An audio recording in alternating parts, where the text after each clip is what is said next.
on location in Palm Beach, Florida. My name is Kim Swears, the Boat Boss, and what Palm Beach is known for is living, working, and playing on the water. Today, this is a story that you do not want to miss. It is a young man that actually turned tragedy into opportunity. I'd like to introduce you to Carter Viss. Good to see you. It's great to see you. Nice to meet you again. Yeah, great to meet you again. Had a great time meeting you back in Albuquerque. It was amazing. And, yeah. Well, they say people are brought into your life for a reason, and you were truly brought into my life. Part of the Boat Boss platforms are certain initiatives that we take, into our dealership and also to the platform, and that has really, you were part of creating safety. Safety is now a huge part of the Boat Boss platform, and we are taking that message worldwide. And awesome. I want to show and I want to tell the world about your story. So take us back to your childhood. I know you are a avid snorkeler, you love the water. Tell us about your childhood. Yeah, so it's funny, I actually grew up in Denver, Colorado, so completely away from the ocean. But I remember going to the doctor's office and seeing the saltwater fish tank there and just falling in love with everything aquatic, life oriented. And I knew when I graduated high school I had to go somewhere near the ocean. So I found Palm Beach Atlantic University here in Palm Beach, immediately fell in love with the area. Went out to the beach right off Palm Beach and snorkeled the Breakers Reef and just knew, okay, this is my happy place. I love it. So that was, about 10 years ago. So I've been Floridian for 10 years now. Well, I'm a native and I love turtles, and I know we share a love for turtles, but your life went a total 360. I was supporting breast cancer initiatives before I actually was diagnosed with breast cancer. You have a very similar story. Tell us about how you were saving the turtles and how that actually became part of that cause. So back in 2017, I started working at Loggerhead Marine Life Center. They're a sea turtle hospital, so they specialize in sick and injured sea turtles and rehabilitating them to go back out into the wild. So a lot of these sea turtles come in with injuries that are boat or propeller strike related. So they're missing flippers, they have big lacerations on their shells, just you name it, really bad injuries. And it's about 90% of the turtles do not survive a direct boat strike like that. So Andy, a coworker of mine, and I went out snorkeling quite a bit. So on Thanksgiving Day of 2019. Yep. We were out snorkeling the Breakers Reef, my favorite spot, my happy place, and we were about done for the day. I started swimming in towards the shore, and then I saw this huge hole of a boat heading straight towards me at a super fast speed.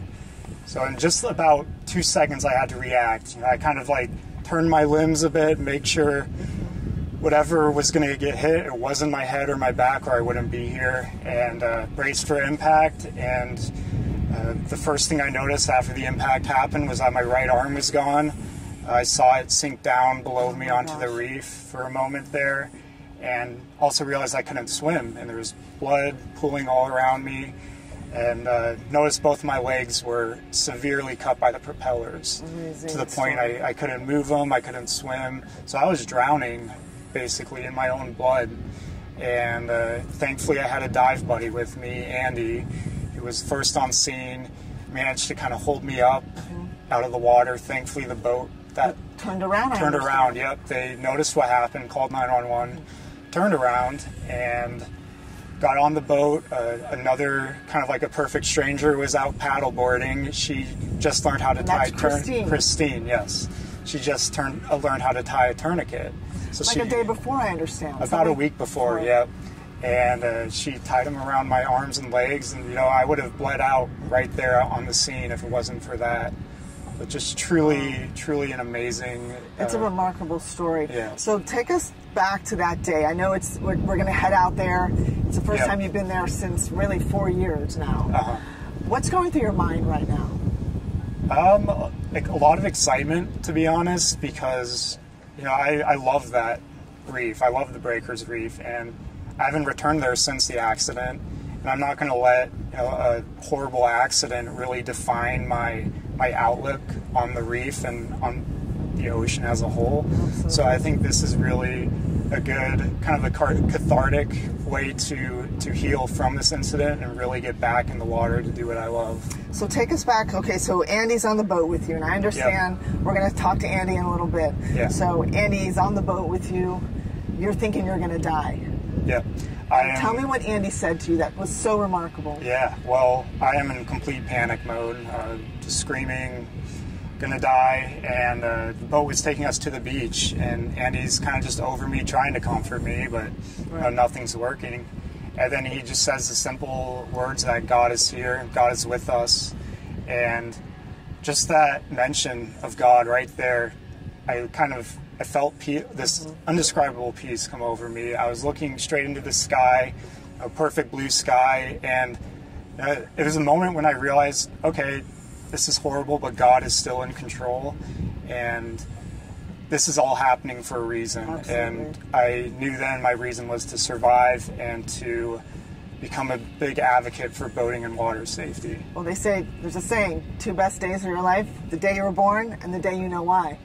And you have found your why. Yes, I have definitely found my why. So this is where you found your why. You're a young man that comes from Denver and makes South Florida your home, not realizing that you literally are going to change the world. Steve Jobs said, leave your spot on the world, you're leaving your spot on the world.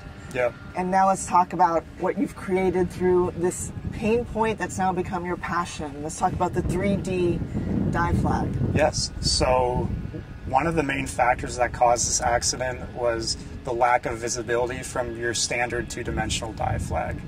So this is something I always used while I was snorkeling down here. It's a 12-inch by 12-inch flag. Tell us what's wrong with this flag. You know, this is something I snorkel, never thought. Yeah, so there's quite a bit wrong with it. Well, it is legally required to have a dive flag, and this meets the legal requirements of 12 inches by 12 inches right there. It also has a metal little stiffener in it. You can see just like a metal wire there to keep it up straight, which is good.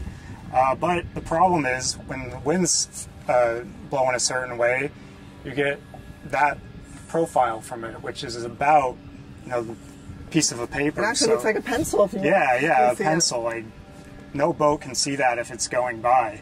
So you're really in a situation where potentially a boat can't see a dive flag. You're using it, but what happened to me was the boat didn't see it in time, couldn't turn away fast enough, and unfortunately hit me. And the driver of the boat, let's talk about that, because from what I understand, was not intoxicated, was not distracted, he just didn't see you. So there was, a brief moment where he couldn't get a glimpse of the dive flag. It was at the wrong angle, and he kept going forward, and just that little moment was enough to cause this. Well, they say out of pain comes, passion. Passion becomes purpose, and purpose becomes a great product. And this is your product that you've actually, tell us this. This is a 3D buoy. This is just kind of the first and only one on the market right now. And it's fully inflatable, kind of like a pool inflatable, and it's 15 by 15 inches, so a little bit larger than the legal size. But the most important part is that it can be seen from any angle by a boat.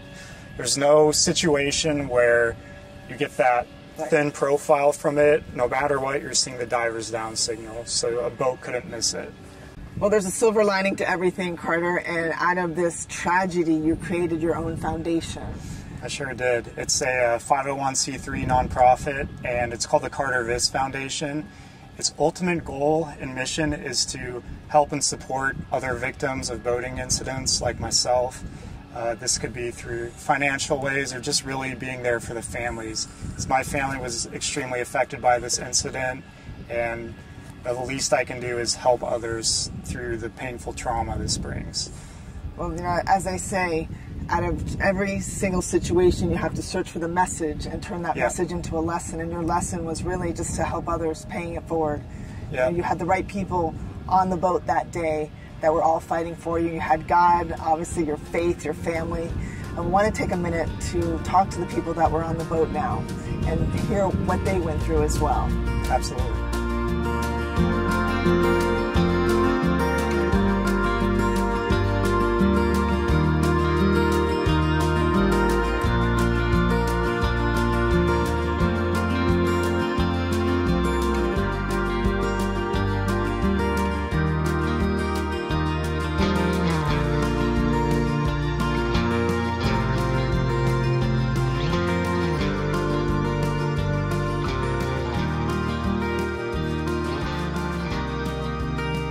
We just came in from the reef where the accident happened, and Carter, Andy, Christine, how was today?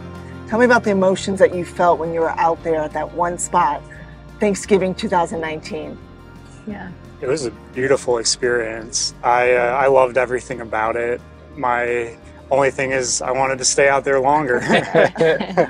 We can arrange that. Yeah, just explore the reef that I love so much, and so healing to be out there again for me. You know, Andy, we talked about, Carter and I, how impactful your one comment changed the entire scenario. You said something, Carter said, I'm dying, I'm going to die here, doing what I love to do. And then you said something that changed his mindset. And I'm a big believer in faith, mindset. Take us back to what you said. Yeah, so we were on the transom of the boat heading towards the paramedics. We could see the ambulance lights, and Carter's obviously in a panic. I mean, he thought he was dying for obvious reasons. And, you know, he kept saying, it's over, I'm done. And I don't know where it came from. I mean, it's not, I mean, I can only, you know where it came from. It's a work of God, really. But it just came to me at the moment. I was holding Carter's left hand, and I'm screaming in pain and agony, and said, Carter, God is with us. God is here. God is with us. And then just seeing the look in Carter's eyes from my standpoint, because I know what it meant for him, and he's talked about that today. But just for me to see that, to have a peaceful few seconds within this whole crisis and crazy kind of event, it was life-changing for me. It was a turning point for Carter, hopefully mentally, to kind of, let's Well, you actually saved his life too. You're a true hero. Thank you. These are the true heroes. Yeah, right let's here. talk about Christine. Christine, unbelievable. You know, just a week earlier, you had learned how to use a tourniquet. Why? What was your reason? You just decided to learn how to use one? Yeah, I'd finished a first aid safety training for diving, rescue diving, and I witnessed the boat go past us at a fast rate of speed, and I knew there were other divers on there. So I was in the water at the time, my dive flag beside it, but hopped up on the board and then saw that it had hit somebody from that height and went over, and Andy was holding Carter up for air, and then I saw that Carter had lost his arm, and I knew that the blood needed to be stopped. And so I just squeezed as tight as I could. And then we used a makeshift tourniquet on the boat. I was about to use the bungee cord that was on my paddleboard, but once we pulled him up onto the boat, I just let my paddleboard go, and we used this like fabric, and I just wrapped and tied off. I do wish that they had a real tourniquet on the boat. Probably would have been faster and been more effective, but well, it worked. It worked out. He's here. It's actually something that I never thought to put a tourniquet into our Coast Guard kits that we sell at my dealership. Definitely, conversation like this, dialogue will change everything. It'll be a game changer and save many lives. But Carter, it has been an absolute pleasure hearing your story. Congratulations on everything that you've gone through and getting through it and creating a foundation that's really making a difference in the world. If you are interested in learning more about the Carter Viss Foundation, there's 2 places to visit: safeboatingcouncil.org or the Carter Viss Foundation. It's listed below and in the comments. Please donate today. We are actually FB Marine Group, my dealership. When we met last time in Albuquerque, I said, what do you need to extend this, to get your voice out there and your platform? You said, I just need about $3,000. Well, today, my dealership, we're donating $3,000 to your foundation. That's awesome. And I'm gonna, Thank you so much. You're welcome. Wow. And I'm going to encourage everyone in the marine industry, from Mercury, Yamaha, whoever is out there, to all the boat manufacturers and all the dealerships, the OEMs, vendors, to really join in this effort, the grassroots effort to really make boating safety important. And it's an absolute necessity that we always boat smart from the start. Guys, I can't thank you enough to the heroes and to Carter. Like Steve Jobs said, you're leaving your spot on the world. And and the world will always be changed because of you, and thank you. Absolutely. Thank you. Thank you. Have a great day, everyone.